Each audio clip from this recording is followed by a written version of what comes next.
All right. Well, while you all are trickling in, I just want to, again, let me welcome everyone to the webinar. We will be beginning shortly. Before we get started into the content, I just want to take a moment to inform everyone about connecting and how you can connect with National PTA and the Institute for Educational Leadership. So you can connect with us on social media. We ask you to follow our Facebook and Twitter pages at National PTA, at IEL Connects, and at FCE Network. And then we ask you to please use the hashtag PTA standards and tag and tweet anything you learned from today's webinar. And we'll be sure to retweet you as well. We encourage you to share your questions and reflections and observations on social media. And we'll be beginning very shortly. Thank you all for joining us.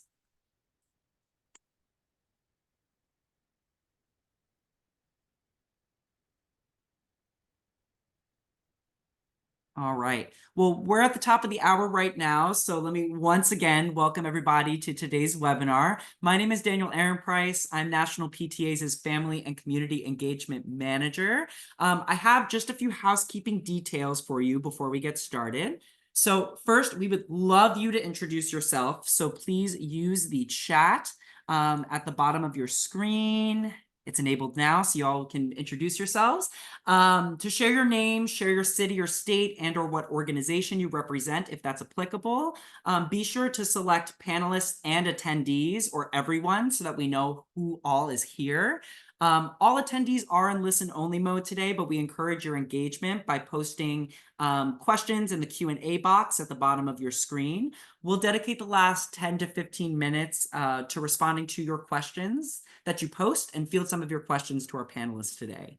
So this webinar is being recorded, and a link to the recording, including all of the resources that you see shared as links in the chat, will be compiled and shared in a follow-up email to all webinar registrants. I would also like to remind everyone that this is the 5th and final webinar in our continuation of last year's Transforming Family School Partnerships series. Now, due to the popularity of the series, we've decided to expand on last year's learning by hosting 5 more webinars throughout the last few months with different panels and even more conversations. So you can access all of the previous webinar recordings by clicking on the link that I'm placing in the chat right now, and that'll also be sent to you in a follow-up email. I would also be remiss if I did not mention that National PTA is excited and grateful to partner with the Institute for Educational Leadership to co-host this webinar series. They have been a wonderful partner to PTA and greatly contributed to helping us update the national standards for family school partnerships and develop this webinar series. So with that being said, it is my honor to introduce an incredible individual who has been a true advocate for family engagement and setting students up for success, Kwesi Rollins.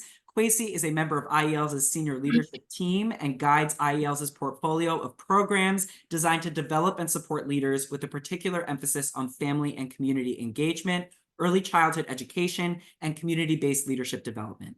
Kwesi? Thanks so much, Daniel. It's a pleasure to be here, and I'm really very excited for this particular topic. Although most of this webinar series has been focused on family engagement and the various strategies that folks are employing to achieve our bigger goals to strengthen family school community partnerships. Student engagement is certainly related, but a distinct part is distinct from these efforts to engage families. So I'm very excited for you to hear a little bit more about IEL's effort in the student leadership, youth development, youth engagement space. And I'm also happy that you hear examples of how National PTA facilitates youth voice. So this is going to be a very powerful webinar. All of these efforts that we'll hear about today are a critically important part of the solution to so many of the challenges our schools and our communities face today. As you see from the slide, in a couple of weeks, you'll have an opportunity also to connect with lots of friends and colleagues in Atlanta. We're very excited for that as the conference planning is still ongoing. We've got more than 4,200 people registered. There's still space, so if you're not registered, please come join us in Atlanta. And you'll hear a little bit more about these kinds of efforts as well as so many others. So with that, I'll turn it back over to Daniel. Thank you so much, Kwesi. So here at National PTA, our mission is to engage and empower families and communities to advocate for all children. So for those of you that are new to PTA, we are an organization of nearly 3 million members working together to make every child's potential a reality. So now we are very excited for today's conversation in our Transforming Family School Partnerships with PTA's National Standards webinar series. I would like to start by once again just thanking the Institute for Educational Leadership for partnering with us on this webinar series. And I also just want to take a moment to thank all of you who have joined us for last year's initial webinars. So we hope that you got a lot out of them, and we hope that this year's webinars did the same for you and even more. And if, again, you want to watch that webinar series, I'm putting a link in the chat right now. So we're all here today because we know families are essential partners to providing a high quality education for every student. And based on decades of research, we know that students whose families are engaged are more successful. And we also know that teachers and schools are better off when they invest in engaging their families. The question for all of us is no longer if family engagement matters, it is how we can do it in a way that helps our communities, schools, and young people thrive. So this question is why over 20 years ago, National PTA created the National Standards for Family School Partnerships. These PTA national standards set the bar for how we all should work together to support student success. So since their initial creation, the National Standards for Family School Partnerships have been used by PTAs, by schools, districts, state education agencies, and at one time, the U.S. Department of Education for accountability and support for strong family engagement, including as the foundation for PTA's own School of Excellence program. So you can view more about the standards in this link that I'm posting in the chat. Now, last year, we updated these PTA national standards to reflect current research and best practice, as well as the perspectives of over 600 families, caregivers, youth, and educators that shared their perspectives with us about what they want from their family-school relationship. We hope that you'll learn more about the National Standards for Family School Partnerships with the link that I placed in the chat. Now, this year's continuation of our Transforming Family School Partnerships webinar series dove deeper into specific topics related to strengthening family school partnerships through the National Standards for Family School Partnerships. This series highlighted systems issues related to family engagement through panel discussions with leading practitioners, researchers, and policymakers who are improving family school partnerships so that all children can relay their full potential. Today's session will highlight strategies for engaging youth as part of your family engagement efforts. We've invited 3 incredible individuals to discuss how student voice is shaping secondary schools as community groups engage families. I'm excited to hear about all the incredible work these panelists and their respective organizations are doing to contribute to setting students up for success and the goals of PTA's national standards. So now I'm pleased to welcome our moderator for today's conversation. Tanisha Holmes-Garris proudly serves as a member of the National PTA Family Engagement Committee and holds membership with several PTAs and PTSAs. Her motto since childhood has been, "If I can help someone along the way, then my living shall not be in vain," a true testament to her dedication to making the world a better place. Tanisha? Well, thank you, Daniel. Like I almost had a tear in my eye. That was so beautiful. Thank you that and welcome everyone. With that, I'm excited to welcome today's featured panelists. If you'd like to view any of their bios for any of our speakers today, please click the link in the chat. And then I'm going to just go quickly and introduce them for you. Our first panelist that we're going to speak with today is Layla Bychecki. She's a current student and the youth representative for the Free State PTA. Layla is also a mental health substance use prevention advocate in the Montgomery County, Maryland. She started her advocacy journey at the age of 14, if you can remember what you were doing at 14, and founded Maryland Students Against Drugs, which promotes policy, education, and resource to combat substance misuse. Layla, would you like to wave your hand so that everyone can see you? Thanks. Our next panelist is Sabrina Sheck. I hope I pronounced that correctly. She coordinates the IEL Youth Leadership and Development Portfolio, including specialized leadership development for immigrant and refugee youth, as well as the Next Generation Coalition, NGC, as an alliance guided by IEL and led by the emerging youth leaders to provide a platform for advancing the community school strategy. Sabrina, will you wave your hand? Thank you. Last but definitely not least, we have Ebony Watson, who is a Deputy Director for the Center for Workforce Development at the Institute for Educational Leadership. Ebony is also the National Program Director of the Ready to Achieve Mentoring Program, also known as RAMP, a career-focused mentoring program for court-involved and at-risk youth with disability. Ebony, can you raise your hand for everyone to see as well?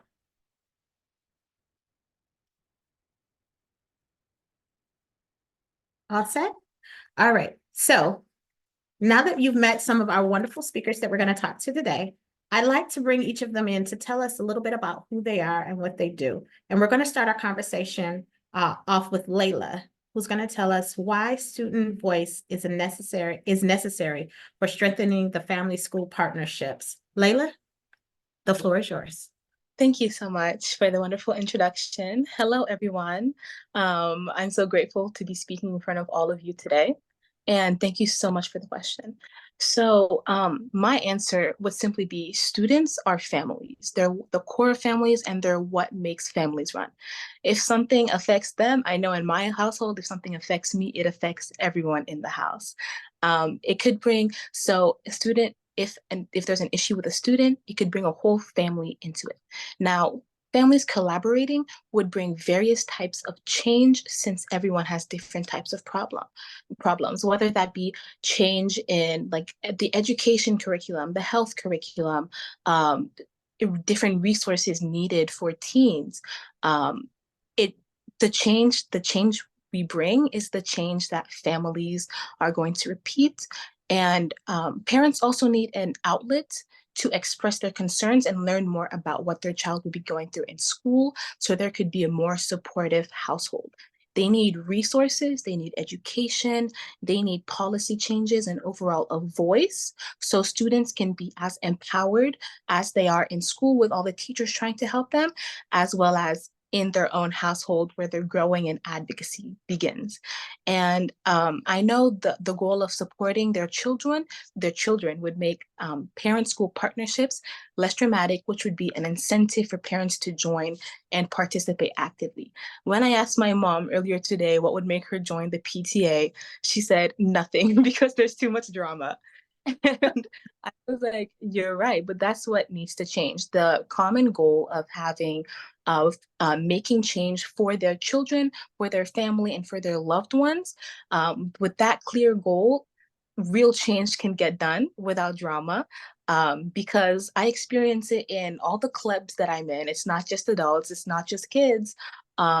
But it would lead to more incentive for parents to join when they know they're actually making change for their children and their children's children, and not just bickering with other parents. Thank you so much. Well, ladies, you bring up a very good point. Drama is one of the things that sometimes PTAs are known for, but I don't necessarily always agree that we bring drama that's negative. Sometimes that drama, whether it's a school play or the passion that we extend from one person to another, is necessary. So having said that, can I get you to touch on just a little bit about what you would recommend education leaders and PTAs do to ensure student voices are not only heard, but authentically and intentionally contributing to the decisions? Of course, I would say that there are steps to this. And I would say the first step is letting them know what's available and what is being done for them. At first, like many students, I did not know what PTA was, let alone how many levels there are. I've heard about school PTAs, but I didn't know that there was county, state, and even the nationwide PTA. And what I did know about PTAs was I just thought they were bake sales and fundraisers like they show in the movies. But getting to know and getting to work with PTA, I know that it's so much more than that. And that's what other students need to see as well, that there are parents and teachers and so many other staff working for their health, their education, and their overall well-being. They also need to know that there's an option for them to join, to be a part of that change. I didn't know that students could even be on the PTA, which is why I'm so grateful for Free State, because I didn't know there was a position for youth, or they even just created the position recently, but they're adapting to the change. And now my second step would be, when giving us that platform, don't make us a prop, because we're so much more than that. We have our own voices, our own opinions. And I know a lot of adults, they like to say that they work with kids so they could look good in the community, but then they actually do all the work and tell the kids what to do, allowing no room for creativity. Um, and that encourages the idea that students can't make change, which is going into my third point. Um, just um, just a little story. When I was creating my statewide organization, I told one of my friends then, "Do you want to join?" And he laughed right at my face, and he was like, "Are you crazy? Are you delusional? No one's gonna listen to you. You can't make actual change. If you're making it for college, just say that, but nobody's gonna listen to you." And I thought about it and I thought he was right. I did start crying, and then my best friend was like, "You can't let him do that." And I realized that even though I was getting in over my head that it might be really hard, I was willing to do that, not only for myself, but for the other students that need to see that it is possible, that we can make change. And that's why I'm so grateful for Miss Laura Mitchell, who's actually on the call. She's the one who gave me my platform for change. She introduced me. She gave me so many opportunities in my advocacy career, which is why I'm here today. And so I wanted to thank her so much. And she gave me the resources that I need, which is my fourth point. Students need resources because unfortunately, the outside world does not take them seriously just because we are young. But just because we are young, it does not mean that we don't have valuable opinions or valuable lessons to add. And so those resources don't need to be financial, but if you just have connections or you have any way to helping a student or just even words of encouragement, it can take us so far. And now my fifth point would be connecting with different groups of students to make sure there are varying opinions. I know, at least in my county, we are a county, which is Montgomery County, we are a county full of student advocates. And I love that. But at the events, it's the same student advocates over and over. And as much as I love seeing those kids, I really do, and I love working with them, it's time for new faces in those fields. We already have the information you're trying to give out because we keep going to the meetings. So we are not the target audience. It's the athletes who don't even know what PTA is or how to start an organization. It's like the music geeks, and I'm saying that as one myself. It's the people that are really good with technology. So when I say diversity, I don't only mean culture and race, but also subgroups in high school, because we all have different opinions, we have different experiences, and all those experiences make us who we are and can create such a various options for change. And now my sixth one is a quote that I heard from my Board of Education member, Miss Lynn Harris. She always says, "There is no for us without us." And us students, we do appreciate everything that adults are trying to do for us, but ultimately they're not in our schools, they're not in our classrooms, and they are not at our events. And they can't make the change that we need without us being there. So that's why a platform is so important, because only we know really what we're going through and how we can fix that and the change we need. And that's why I also wanted to thank PTA for giving me this platform, because it is needed not only to show adults that we are not only thinking about like partying or sleeping, although I do think about sleep a lot. It's also needed to show high schoolers, that people my age, that my friend was wrong. People will listen to us. It's possible. We can make change, and we are starting the change that leads to a better world tomorrow. So thank you so much. Layla, your words are absolutely inspirational. And you are correct. A platform for where you can be heard. And you're right. As parents, we're not in the classrooms. What we did some X times 10 years ago may not apply in the classrooms today. How you learned is not the way that we learned back in our days. We might be learning some of the same lessons, but the way they're applied in our real life is very much different than how you guys are having to handle some things. Given that, I want to bring Sabrina on, and I want you to provide us with a little bit more perspective on how youth leadership is shaping secondary schools, something that Layla just talked on, as well as as a youth leadership coordinator, you've worked with cohorts of young people across the nation to help develop their self-efficacy and advocacy skills. Can you describe how student leaders are currently interacting with education-based organizations, especially those with disabilities, immigrants, and the refugee youth? What opportunities do you see for crafting and fostering more authentic partnerships between students, families, and the schools? So first off, can we give it up to Layla, because you hit all the major points that even I was going to discuss. But I will go ahead and really be able to build on some of the things that you said. And so I think first off, it's really important to note that schools and organizations do truly vary, right, in the spaces that they create for students around student leadership and voice. And that really impacts how youth are engaging in these spaces. This is essential because there are places that don't place value in youth leadership, right? Making it very difficult for young people to engage in the first place. So here at the Institute for Educational Leadership, we do have various programs that work with a specific subset of students across various aspects of youth leadership, voice, and engagement. Just to name a few, one of them is our Ready to Achieve mentoring program, which is a career-focused mentoring program focused on youth with disabilities. Another one is our Leaders of Tomorrow program, which is a leadership program that was co-created with immigrant and refugee youth, focused on really building the capacity of immigrant and refugee youth to be agents of change. And then lastly, really our Youth Education Policy Fellowship that focuses on youth in community schools, especially when we think about, one entire pillar of community schools being collaborative leadership. And so the fellowship was focused on having young people examine the school structures and systems that are in place to truly cultivate student voice leadership and engagement by providing them with the knowledge and the skills in leadership and civic engagement to be able to truly partner with the adults in their school building to increase student voice, engagement, and leadership, while also addressing those key challenges that young people are facing in schools by really being able to take by being able to provide evidence-based solutions for the challenges that they wanted to focus on.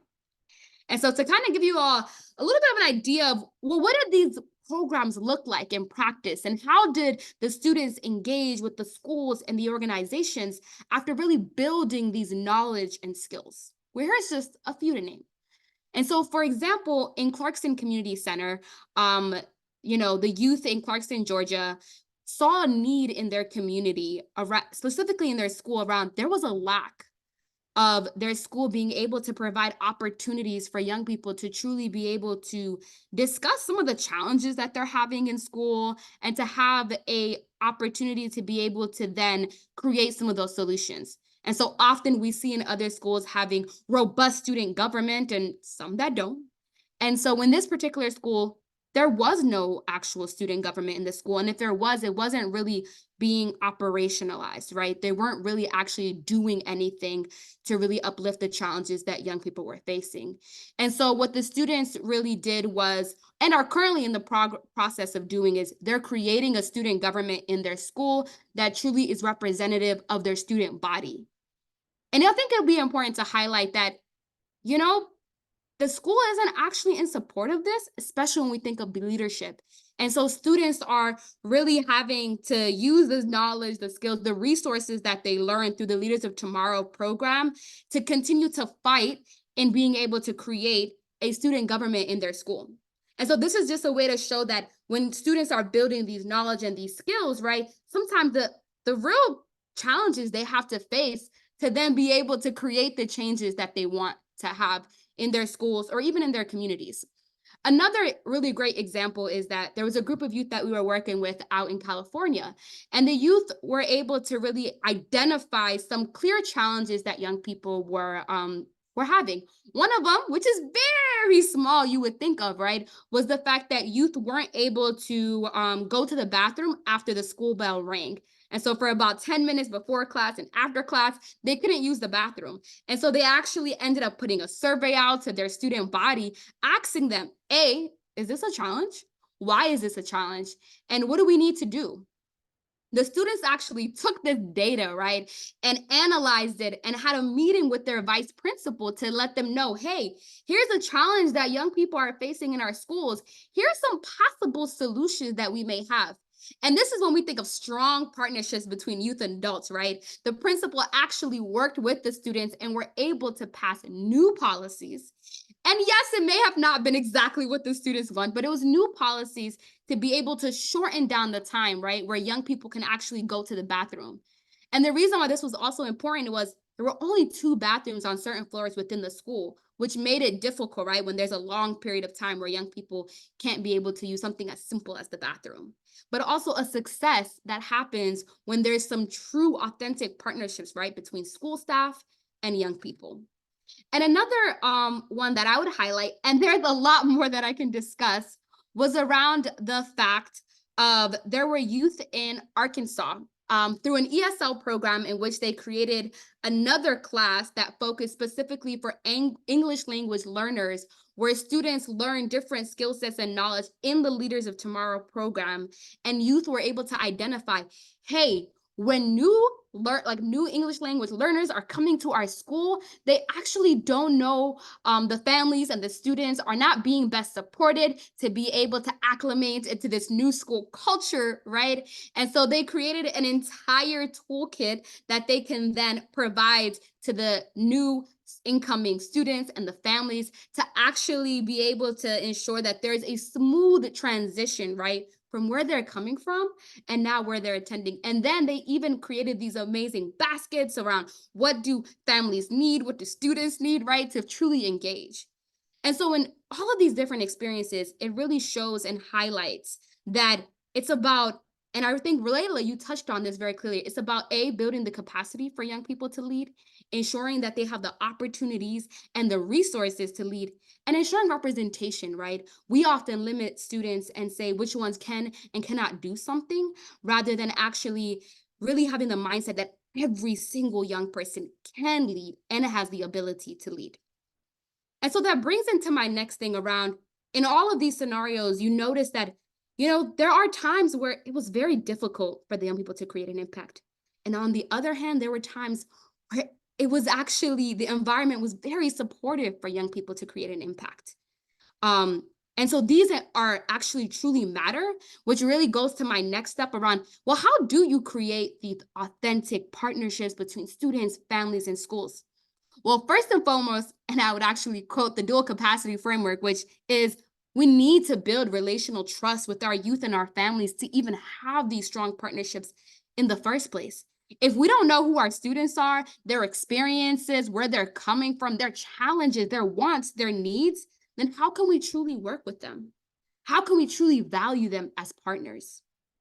And then the other point, which I think we've already been talking about, was we need to invest in building the capacity of youth and families to lead, providing them with the opportunities and the resources to take leadership roles, voice their opinions and their concerns, contribute to school improvement initiatives, right? And so I think, Layla, you said that there's nothing with us, there's nothing for us without us, right? And so students need to be at the decision making in order for change to truly happen. And I would also even say that students are actually the byproducts for the experiences we're trying to create in the first place. And they're actually the best positioned to create the solutions to these challenges in the first place. And I think lastly is that equity needs to be the center of this work. We need to be including all voices, not the ones that always show up, right? Not the ones that are coming to the meetings, that are taking the leadership opportunities in the first place. Because the reality is they're going to get the best services they need. They're going to ensure that they get the quality education. But what about the voices that are not at the table?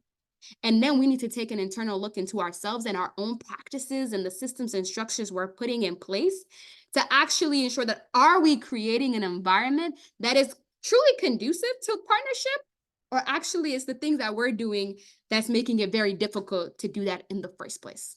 So those would just be some of the things that I think we really need to think about as we're creating these partnerships that we truly want to be transformative, to lead to strong student success for all of our students. Sabrina, you make some really excellent points. I totally agree with both you and Layla thus far. The one thing that seems to be consistent is that not only do we need to include our students, but we need to include all of our students, not just the ones that show up at the meeting. And parents and leaders who are on the line today, make sure that that's something you do. Before we get to our next speaker, here's a small little caveat to prove that what they're saying is right. As the PTA president, we tried really hard to put together some things. I was the president during the pandemic, which means we weren't even going to school. As the parents, we got together, we put together a wonderful party that we thought that the kids would enjoy going to. And every single one of those seniors said, no, this is not what we want to do. Because we turned around and couldn't figure out why the tickets weren't selling and they were free. If you can't get kids to show up, because we forgot to ask them, what is it that you actually want to do? And once we asked them what they wanted to do, because of course we thought it was a cool idea and it was not. I said, we failed. And so PTA presidents, PTA leaders, parents, sometimes we miss the mark because we forgot to invite the honoree to the conversation. Keeping our conversation rolling along, I want to bring up next Ebony, certainly last but not least. We didn't forget about you. I think this is a wonderful place to invite you in. As the National Program Director for the Ready to Achieve Mentoring Program and former probation officer in Baltimore, you have plenty of experience engaging families in supporting in the successful transition of your youth into adulthood, which some of us are still hesitant to do because we love our babies. My question for you is, how do you address the misconception that family involvement drops off as students get older, or that it looks different or the same as younger students? What advice would you give to our audience members who are trying to keep families engaged in their children's education while simultaneously uplifting their child's voice as they climb the educational ladder, sometimes letting go just a little? Thank you, Tanisha, for the question. I just want to say it's difficult to come after Layla and Sabrina. And I do want to acknowledge that I grew up in the generation that was told to be seen and not heard. So I can only imagine what would have been different for me if I had the same opportunities that Layla has and the opportunities that Sabrina is encouraging everyone to provide for their youth. So there is definitely a misconception that family involvement with school automatically declines as students get older. I would say once a student enters high school, communication from the school is not as frequent. But in elementary school and even middle school, the school is reaching out, there are family engagement activities, things are being sent home to the parents, and there's an opportunity for engagement. Now, I know that younger students need more support, and having the parents involved ensures the students are successful, but that doesn't change once a student gets to high school. Once a student gets to high school, there should be a shift in the need, but not disengagement. So the type of school and family involvement will change, but not the frequency. For younger students, teachers may contact families to provide additional support at home for their math and reading assignments. But for high school students, that same support is needed. Instead of homework, you are assisting with goal setting, better study habits, and organizational skills. So there should also be a focus on collaboration and not control. Families are not more responsible than the school. When I was a probation officer working in a school, I saw firsthand how the school wanted to pass it off on the parent to be responsible, but not listening to what the student needs were or how the family can work with the school instead of the school working against the family. If a student is consistently late for school, instead of calculating the tardies and blaming the family, find out why the student is late. Have a conversation with the family to see if there is something that the school can assist with. Maybe it's a transportation challenge and they aren't familiar with the bus system. the school can support them in obtaining transportation assistance. Maybe the student is really interested in attending college, but their family has never attended college and told them that they couldn't afford it.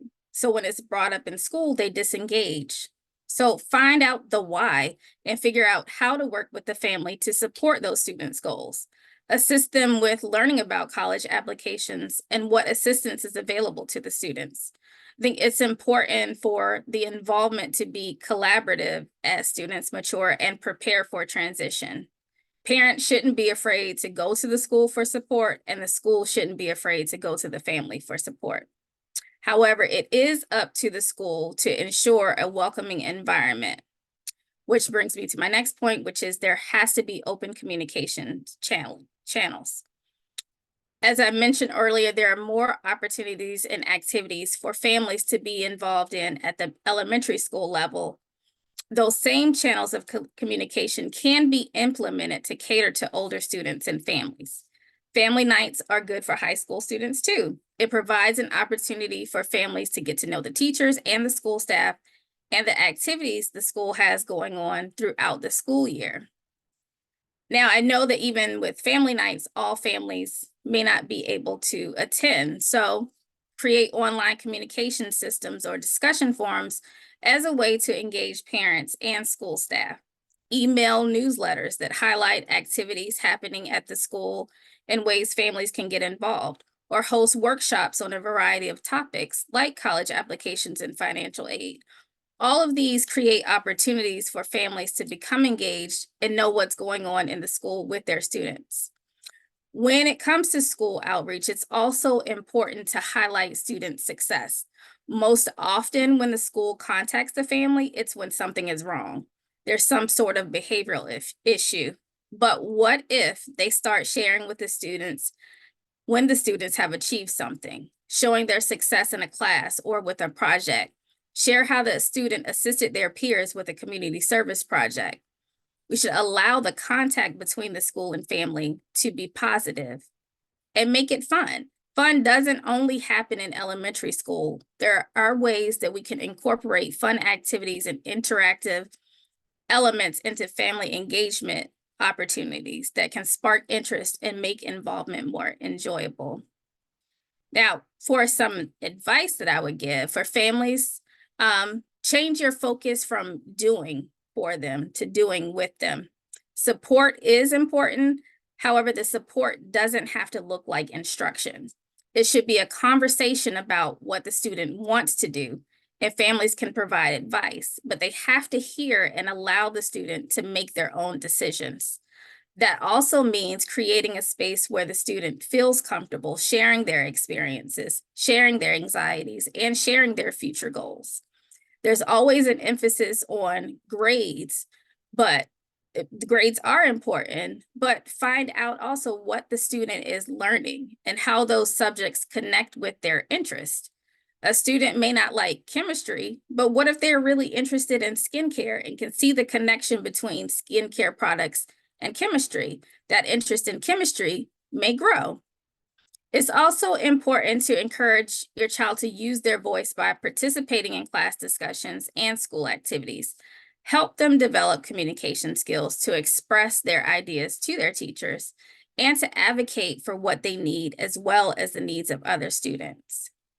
For schools, you have to diversify your engagement strategies. Offer a range of involvement opportunities beyond traditional PTA meetings. Tanisha mentioned the pandemic, and I think one thing that we learned is how to go virtual. We can use that to our advantage and create online platforms and host career exploration workshops or volunteer programs that cater to older students and their families. It's also important to acknowledge that student leadership is important. Encourage student participation in school government clubs and committees. That wasn't something that was offered to me. I knew it was there, but there was no one encouraging me to participate in those things. And participating in those kind of clubs and activities and programs that allows the students to have a say in their decision-making and be able to develop those leadership skills. And they're able to learn how to advocate for themselves and their peers. It's also important to amplify student voice. Create ways for students to share their perspectives through school publications, presentations, or even student-led conferences where they're able to discuss their learning journey with their parents, or host parent information nights where students are able to present their work. Offer regular communication opportunities for families to learn about their child's progress, including the student's voice. Share teacher observations and student self-reflections and goal setting. When communicating with families and students, we have to remember to focus on shared goals. The communication should be around supporting the student's success to create a sense of unity and shared purpose for the families and schools. And it's also important to acknowledge that family involvement goes beyond those traditional methods. It could be just attending school events, cheering on their childhood activities, or simply being available for open communication. So I think it's important to remember that strong partnerships require effort from all sides. And by working together, families, schools, and students can create a learning environment where everyone feels heard, supported, and empowered to thrive, and students feel that they're able to achieve that next transition into adulthood.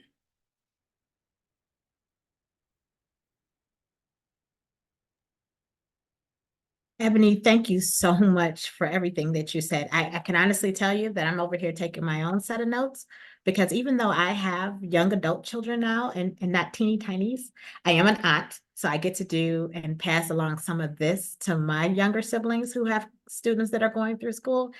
And a lot of what you said translates into this young adult, even though they're out of high school and moving into their adult lives, whether I like it or not. A lot of what you said transitions past age 17 and 18 and into their young adult lives, especially working with your students. It's at the high school level, that's very important that you work with them and not just talk to them. And that's something I had to learn the hard way. So I have an outspoken young lady in my house. I'm going to turn it over to Kwesi so he can give us a little bit of his insight and see where things are rolling. So yeah, No pun intended. weird coming in as the old guy in the group, right? But you know, I think I'll build a little bit off of what Ebony talked about, because I think one of the things that we know developmentally, one of the reasons why the nature of engaging families changes as kids get older. When kids are entering into adolescence and in high school years, they're really in identity formation from a human development standpoint. So they're beginning to form their own identity. Part of that is what's natural with that is they're wanting their parents to be a little bit less hovering and a little bit less always there. And that has a way of playing itself out in the late middle school, high school age range. And so the nature of engaging families changes as kids get older. And I think that's what the point Ebony is really making there. And it may appear that it's a lot harder to do, but it's also natural that kids are wanting their families to be a little bit less involved in the ways that they were involved in elementary school, for example, or in the earliest grades. And so we don't want to forget what's going on developmentally, because the needs change as children develop, and then parenting changes also as parents figure out what does it mean to be a parent of a teenager as opposed to being a parent of a toddler or a 6-year-old. So we're all on that kind of learning journey, and I think we don't talk enough about that. But overall, I'm really very happy for all of these examples, particularly Layla. You laid some things out very nicely, and I hope that more PTAs have your position. If they don't, they should, because you know, most of us, when you're an adult and you have some kind of platform or authority, you like the idea of youth voice, but are you really doing everything that you can to facilitate youth voice? And sometimes that means as adults, we gotta be quiet and listen and actually let youth work that piece out a little bit, right? We learn how to do that at IEL, you know, and I think everywhere where you're trying to create and maintain youth adult partnerships, that's part of the give and take. That's part of the interplay. It's normal, but I think for adults, and I've had to learn that lesson myself, over the years. It's not enough to just highly value youth voice, but I also have to use them. If I have any kind of influence or platform, I've got to facilitate youth voice. I've got to step back a little bit. I've got to create the conditions where young people can speak out and speak freely and openly and learn. And when we can have those kind of environments, then all of us have the opportunity to grow, even us old cats. So I'll leave it at that. I made everybody smile. I'll leave it there. There is always a voice to be heard from that which comes from a wise place. So whether you're an old hat or a brand new one coming fresh off the line, there's always something to be listened to and heard. I'd like to thank all of our panelists for being here today and expressing your thoughts. Layla, you were very, very moving to start us off with, and Ebony, you wrapped this up like a nice little bow. Sabrina, when I tell you, you touched on some things and I felt like you were living my life for a moment. I really appreciate everything that you guys have said today. I would like to pull some questions from our Q&A. So if you haven't put your question into the Q&A, please, please, please do so. I'll try to get through as many of them as we possibly can. But starting off, we have a few questions that I am going to pose. The first one to, I think I'm going to pose it to Layla. The question says, would love to hear some examples or advice on engaging and creating space for youth voice in the work of PTA at the elementary school level. And the only reason I'm putting this to you is because as the student on the panel, we want to hear what would have changed for you and how would you have brought in younger siblings, younger family members, younger cousins, younger friends. Thank you so much for asking me the question. It's really one that's making me think. And I want to start off by also complimenting the other panelists because Ebony was so well spoken. And I was just like in awe while listening. And Sabrina is such a storyteller. She was so moving. And I was like, oh my gosh, she's so cool. And so I wanted to thank you guys for everything you said. I'm very impressed. I have a lot of big shoes to fill when working with you guys. But to answer the question, yeah, I do have a lot of, I have a lot of cousins that are in elementary school. And to think that having that opportunity when I was younger, I don't remember what I was doing during elementary school, but I know that having that opportunity would have helped a lot. Not only me, but my parents, starting like telling them that this is available for them, or like what high school and school might be like after, or middle school would be for me after elementary school. I think that would have been so helpful for them, and therefore could have changed my middle school and high school experience. And so that's why I would say elementary schoolers, they care about things that are just for them. That are fun for them. So when they bring up something, it's definitely probably of importance or something you could see that they're interested in, and definitely try to see the best way that it can benefit them and put it in like the program to help them. Thank you so much.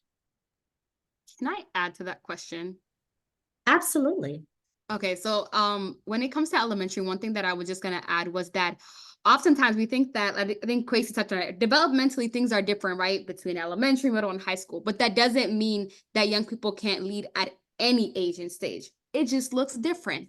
For example, there's elementary schools out in Milwaukee, for example. There are student councils at the elementary school where young people, for example, in one of them created a curriculum. These are fourth and fifth graders created a curriculum around wellness, around these different emotions that we have. They had images so that, young people can, when you go up to the second grade, can be like, this is how I'm feeling right now. So therefore, maybe give me some space. Or so there are issues that young people, even elementary, are thinking about in terms of like bullying, right? And they have like sometimes elementary students will probably even tell you more clearly how they're feeling about some of these challenges. I think it's up to us to create those spaces, as they may be different, for young people to already start using their voices and start building these skill sets. It just looks different.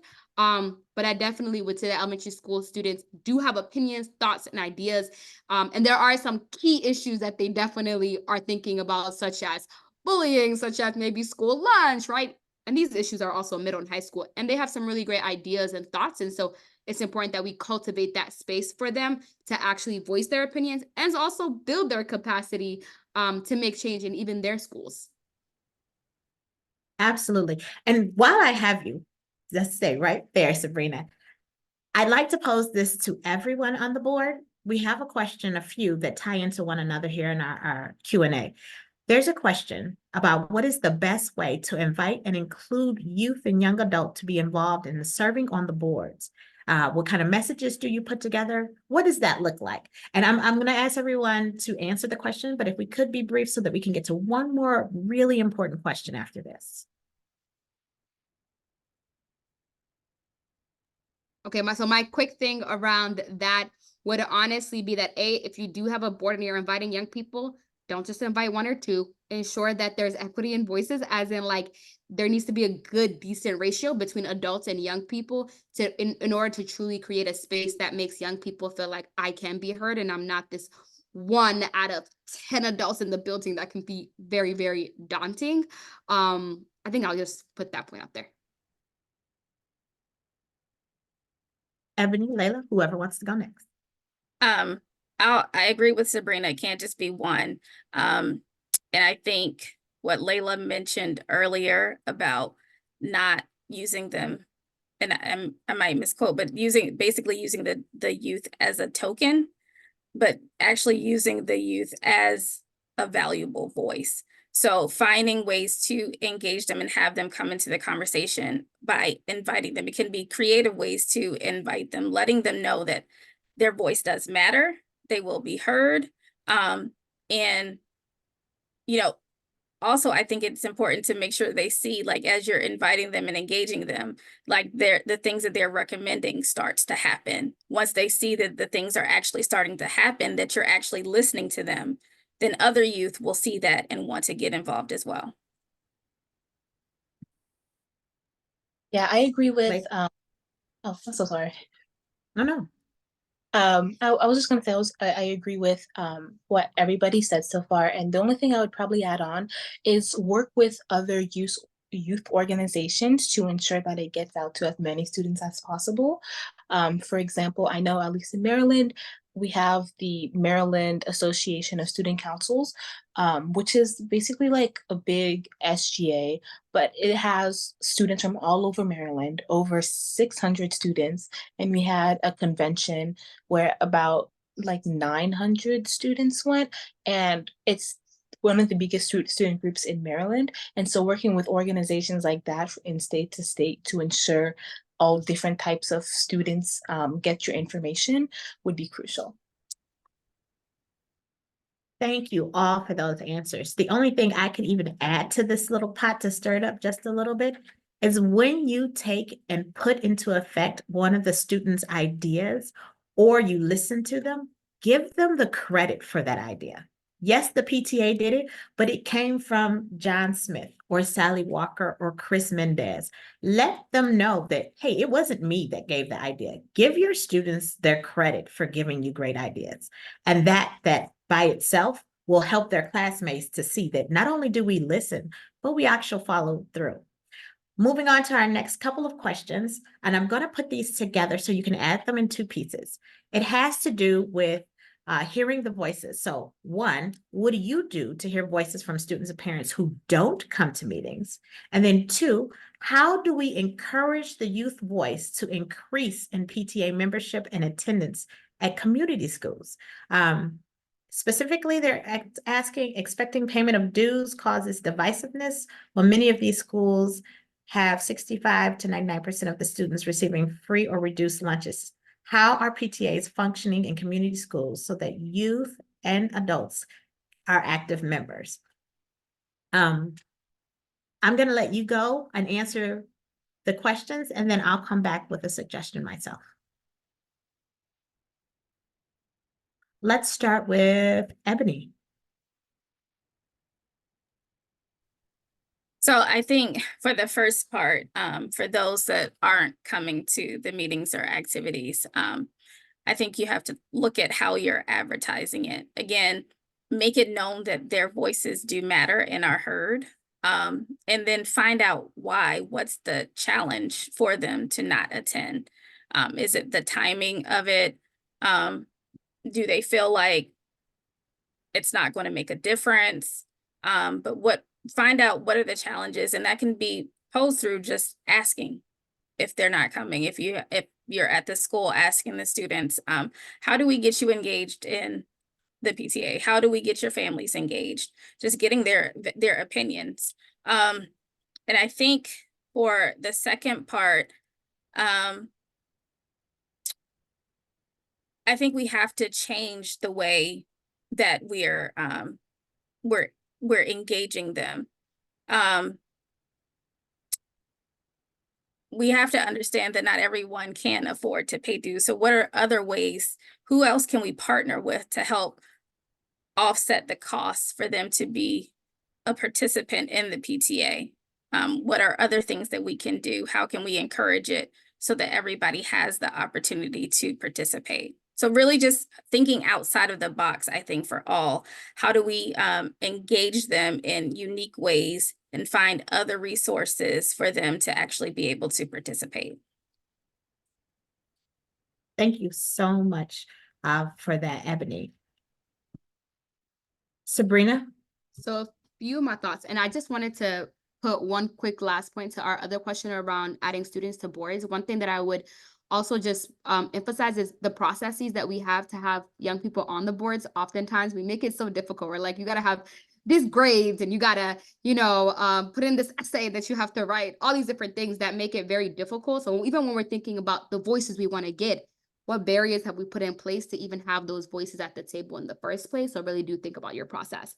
But in terms of how are you engaging those that aren't at the table first, I think it's important to really think about, well, who's your actual demographics of young people? What are their barriers in the first place, right? Like when we think about being culturally responsive as well, right? And so think about, are my students English language learners? Are we not offering it in the right language? Are students having to go home and maybe take care of their siblings, therefore making it difficult for them to attend X, Y, and Z activity? Are students working, right? And I think it goes back to Ebony's point around, we need to ask them, well, what are the barriers in the first place that keeps you from actually showing up and taking these opportunities and these resources that may be available to you?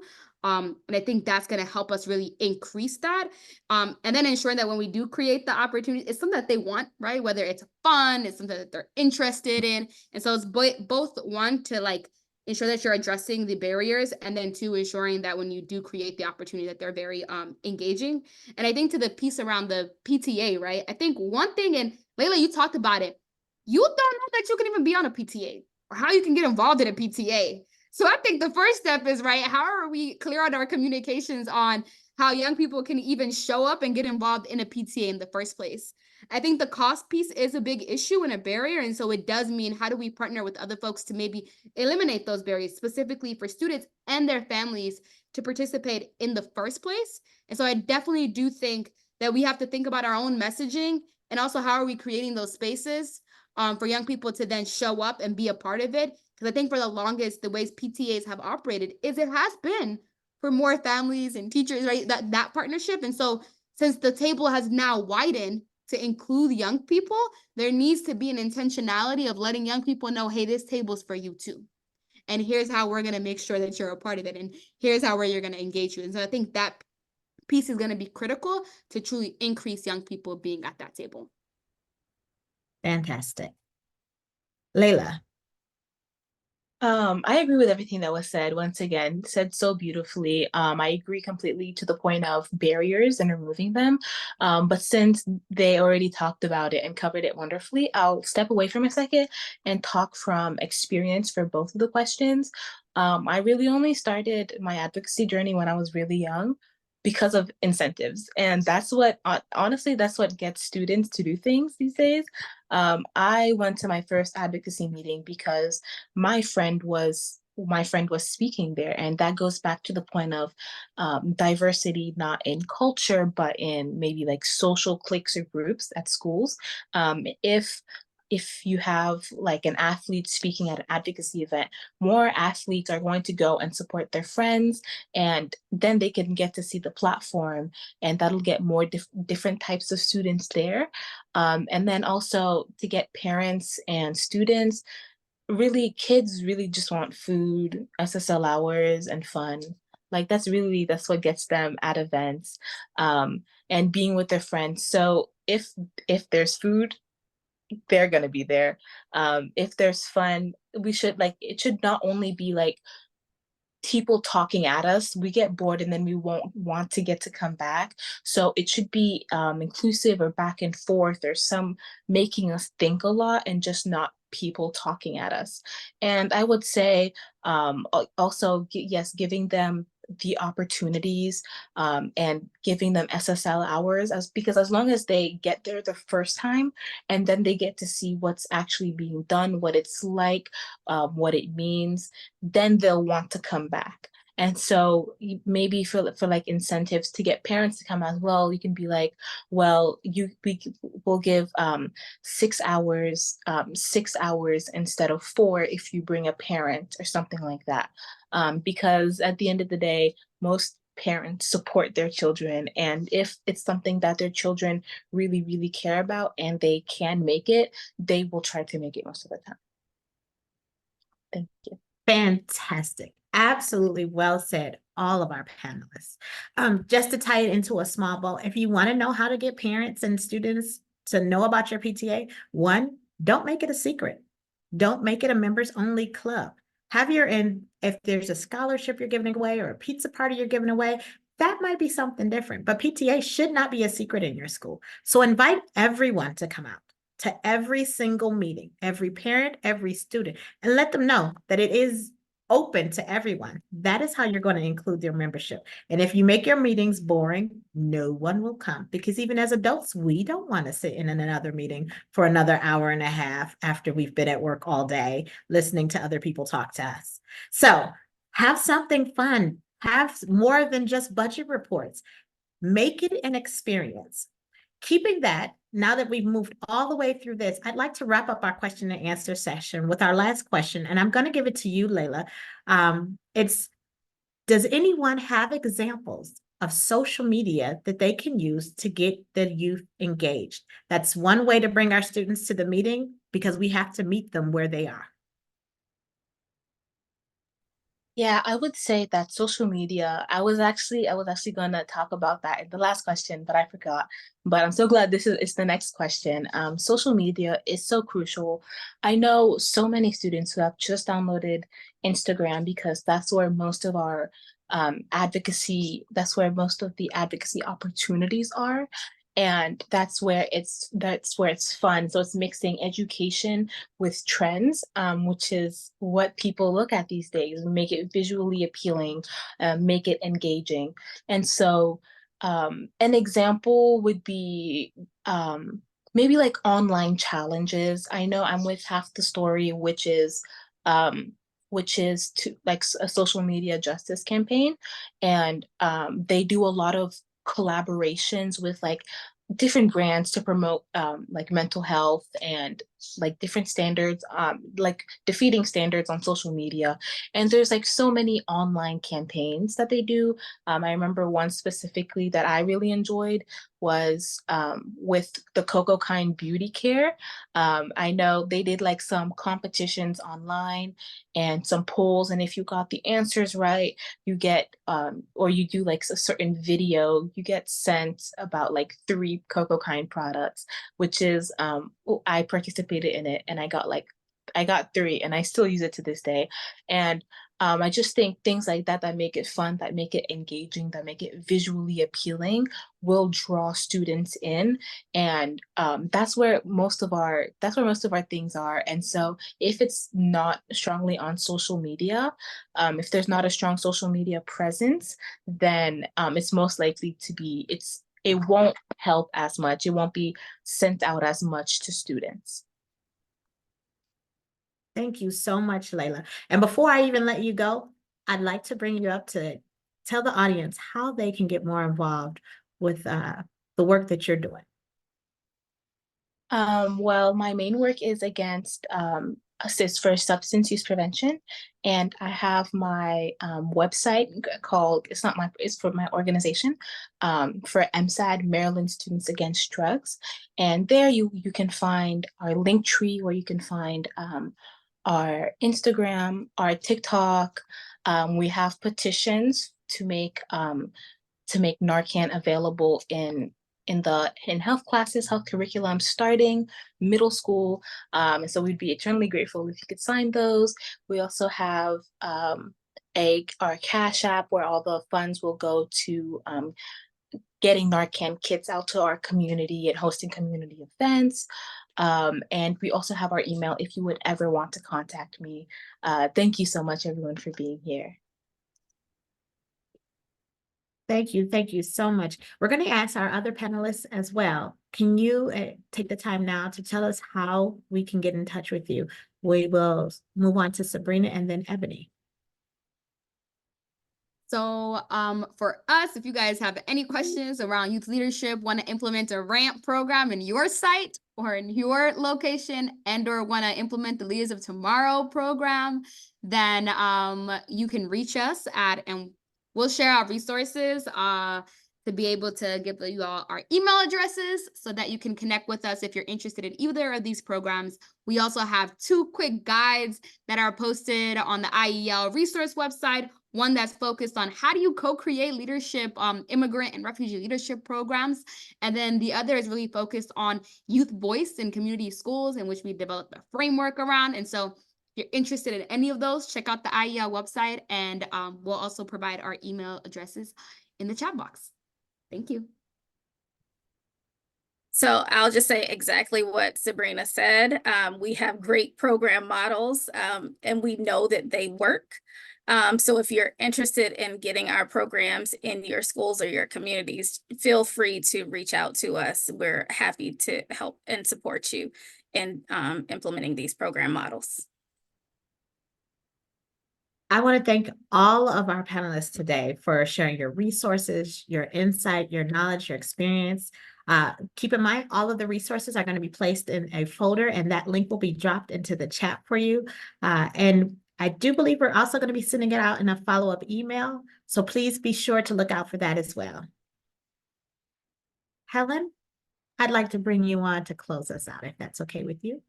I would love that. Thank you so much, Tanisha, and to all these panelists.